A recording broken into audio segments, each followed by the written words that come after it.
પાભર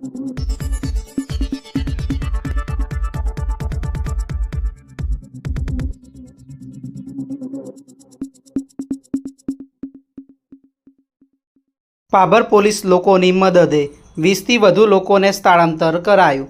લોકોના ઘરમાં પાણી ભરાતા સ્થળાંતર કરવાની ફરજ પડી। થરા હાઈવે નજીક વસતા લોકોને કરાયા સ્થળાંતર। તમામ લોકોને નગરપાલિકાના હોલ ખાતે સુરક્ષિત જગ્યાએ ખસેડવામાં આવ્યા।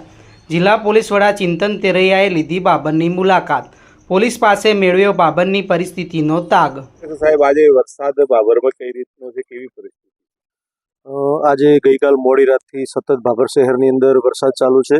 અંદાજિત 9 થી 10 ઇંચ જેવો વરસાદ સતત છેલ્લા 12 કલાકમાં વરસી ગયો છે, જેથી બાબર શહેરની અંદર ઘણી જગ્યાએ પાણી ભરાયા છે અને જ્યાં જ્યાં નીચાણવાળા એરિયામાંથી જ્યાં લોકો રહેતા હતા એ લોકોને તમામને સ્થળાંતર કરી અને બાબર નગરપાલિકા હોલ ખાતે લાવવામાં આવેલા છે। એ લોકોની રહેવાની અને જમવાની તમામ ત્યાં સગવડ કરી દેવામાં આવી છે અને ક્યાંક ગટરના ઢાંકણા કે એવું ખુલ્લું હોય તો એ લોકોને પણ સૂચના આપવામાં આવી છે કે ભાઈ ક્યાંય ભરેલા પાણીમાં ના જાઓ, કારણ ક્યાંક અકસ્માત થવાની શક્યતા છે। અને મહેરબાન એસપી સાહેબ શ્રી પણ સતત મોનિટરિંગ કરી રહ્યા છે। બાબર શહેરની સાહેબ શ્રી વિઝિટ પણ લીધી છે, તમામ વિસ્તારનું નિરીક્ષણ પણ કર્યું છે અને અમને જરૂરી સૂચનાઓ આપવામાં આવી છે।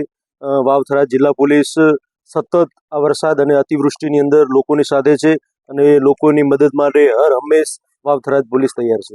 સાહેબ, કેટલા પરિવારોને મદદ કરી? હાલ તો અંદાજિત 20 જેવા માણસોને ત્યાં નગરપાલિકા હોલ ખાતે લાવેલ હતા અને જેમ જેમ એમના પાણી ઓસરશે એમ એમને પોતાના ઘરે પરત વ્યવસ્થા કરી આપી છે।